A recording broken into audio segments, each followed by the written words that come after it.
For generations, Britain was a place people moved to, not a place they left. The idea that native Britons, people born and raised in the UK, would quietly pack their lives into suitcases and start again elsewhere would have sounded absurd just a few decades ago. And yet, today, it's happening. Not loudly, not dramatically, but steadily. Flights booked, homes sold, goodbyes kept private. So where are native Britons actually going? And more importantly, why are they leaving at all? This is not a story about politics. It's a story about daily life. When people talk about migration, the conversation usually focuses on who is arriving, rarely on who is leaving. But over the past decade, a quiet shift has been taking place inside Britain. Native-born citizens, particularly those aged 45 to 65, are choosing to leave the UK behind. Not because of one single event, not because of one single policy, but because something feels different, more complicated, more stressful, less familiar. For many, Britain no longer feels like the country they plan to grow old in. Spain remains the #1 destination for British emigrants. And the reasons are not difficult to understand. Warmer weather, lower living costs in many regions, a slower pace of life. For retirees and near-retirees, Spain represents something Britain increasingly does not. Predictability, fixed costs, outdoor living, communities where neighbours still talk to each other. But this move isn't just about sunshine. It's about escaping pressure.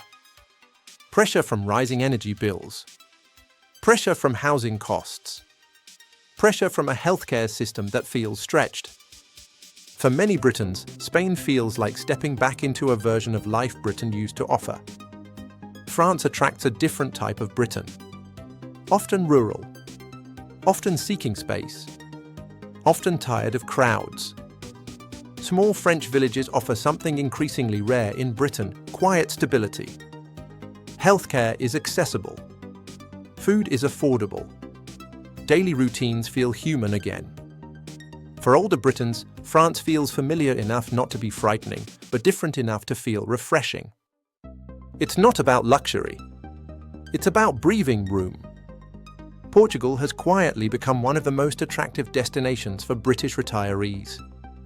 Low crime, strong expat communities, and a healthcare system many find easier to navigate than Britain's. But there's another factor.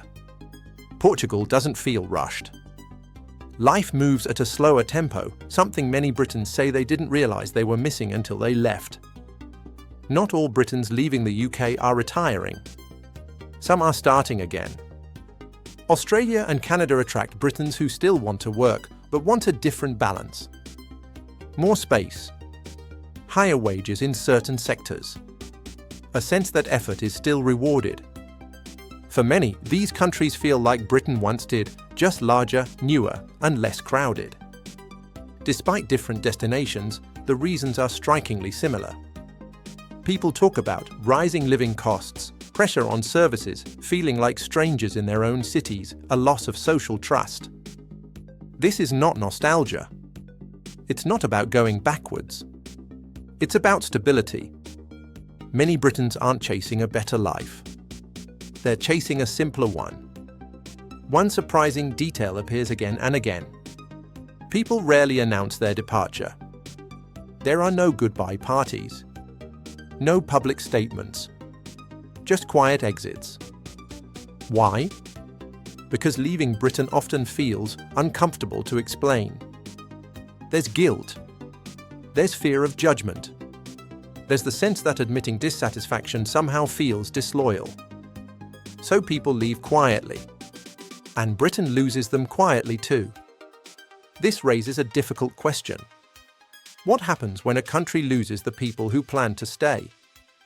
The people who built their lives there? The people who expected to retire there? This isn't about numbers. It's about confidence. When native citizens begin to leave in growing numbers, it signals something deeper than economics. It signals uncertainty about the future. Britain hasn't ended overnight, but the movement has begun. Slowly, quietly, one decision at a time. And as more Britons choose to build their futures elsewhere, one thing becomes clear: this is not a trend driven by excitement. It's driven by a search for peace.